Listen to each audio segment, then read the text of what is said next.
എന്റെ ഈശ്വര, കടുവയോട് ഈ കാര്യം ഞാൻ എങ്ങനെ പറയും? മോഹനേട്ടാ, നമുക്കൊരു കാറ് വാങ്ങിയാലോ? ശരിയാവൂല, ഒറ്റയടിക്ക് തന്നെ പറ്റില്ല എന്ന് പറയും.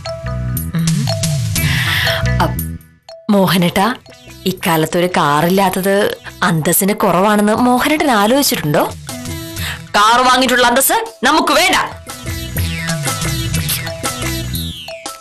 ആ വഴിയും നടക്കൂല. എന്തെയും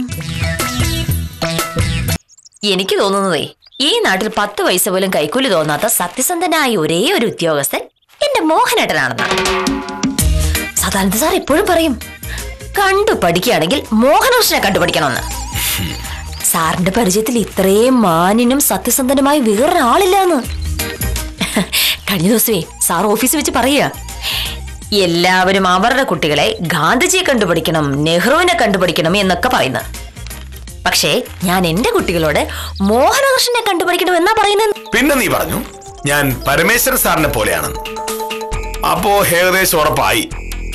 ഇപ്പൊ നീ പറയുന്നു കാർ വാങ്ങണമെന്ന്. അതോടെ കാര്യം മനസ്സിലായി. എന്ത്? ഒരു കാർ വാങ്ങാനായി നീ എന്നെ സോപ്പിടുകയാണെന്ന്. കാർ വാങ്ങുന്ന കാര്യം നടക്കില്ല. ഭാമേ, നമുക്ക് തെറ്റെന്ന് തോന്നുന്ന കാര്യങ്ങൾ നമ്മൾ ചെയ്യാതിരിക്കണം. കാർ വാങ്ങുന്ന ഒരു കുറ്റമാണെന്ന് ഞാൻ ഇപ്പോഴാണ് മനസ്സിലാക്കുന്നത്. ഇന്ത്യൻ ഭരണഘടനയിലെ ശിക്ഷാ നിയമത്തിൽ ഞാനത് കണ്ടിട്ടേ ഇല്ല.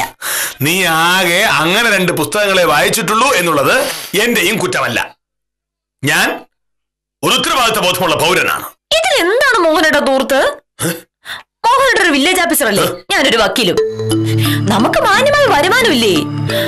അങ്ങനെയുള്ളപ്പോ ഒരു കാർ വാങ്ങുന്നതിന് എന്താ തെറ്റ്? ഭാമേ, ഈ വിഷയത്തിൽ ഇനി സംസാരമേ ഇല്ല.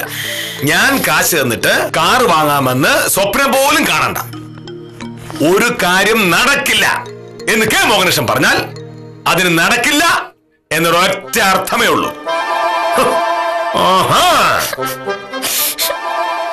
വസ്തു പോക്കുവരവ് ചെയ്യാൻ ചെന്നപ്പോ കുഴപ്പമായി.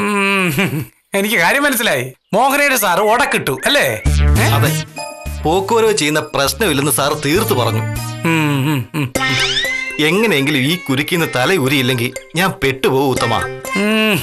അതിപ്പോ മോഹനയുടെ സാർ ഒരു തീരുമാനം എടുത്തതാ. അങ്ങനെ പറയരുത് ഉത്തമ. മോഹനേഷ സാറും ഉത്തമനും വലിയ അടുപ്പമാണെന്ന് നാട്ടുകാരെല്ലാം പറഞ്ഞു. മോഹനയുടെ വാശി ഉണ്ടെങ്കിൽ അത് കൂടുതൽ വാശി എനിക്കുണ്ട്. അതുകൊണ്ട് ഒരു കാര്യം ഉറപ്പിച്ചു, എന്ത് ബുദ്ധിമുട്ടിട്ടായാലും ഞാൻ ആ 1 ലക്ഷം രൂപ സംഘടിപ്പിക്കും. കാർ വാങ്ങുകയും ചെയ്യും. പറയുന്നതേ സത്യഭാവയാണ്.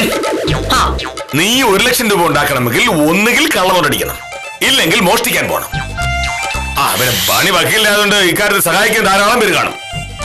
നിന്റെ ഏതെങ്കിലും കക്ഷിയോടൊന്ന് ചോദിച്ചാൽ മതി. സാറിന്റെ മൂഡ് തീരെ ശരിയല്ല എന്ന് എനിക്ക് മനസ്സിലായി.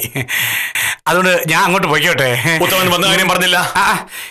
ഇനി അതിപ്പോ പറയുന്നോണ്ട് പ്രത്യേകിച്ച് വലിയ വിശേഷമൊന്നും ഉണ്ടാവൂല സാറേ.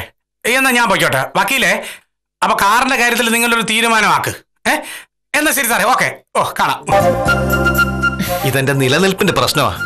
വക്കീൽ എന്നെ ഒന്ന് സഹായിക്കണം. സഹായിക്കാൻ എനിക്ക് ആഗ്രഹമില്ലാഞ്ഞിട്ടൊന്നുമല്ല, പക്ഷെ മോഹനയുടെ കേക്കണ്ടേ? വെറുതെ വേണ്ട.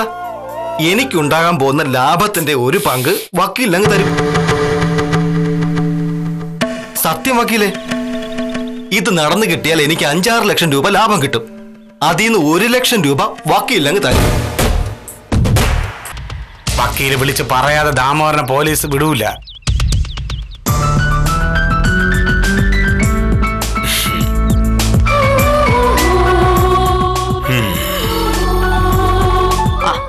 അത് കൊള്ളാം.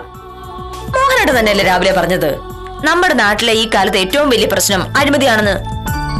അങ്ങനെ ഒരു അഴിമതിക്കാരനെ പോലീസിനെ കൊണ്ട് പിടിപ്പിച്ചത് എങ്ങനെ പിന്നെ തെറ്റാവും എന്നല്ല ഞാൻ പറഞ്ഞത്. പിന്നെ പറഞ്ഞു വരുമ്പോ അയാൾ ഉത്തമന്റെ ഒരു പരിചയക്കാരനാണ്.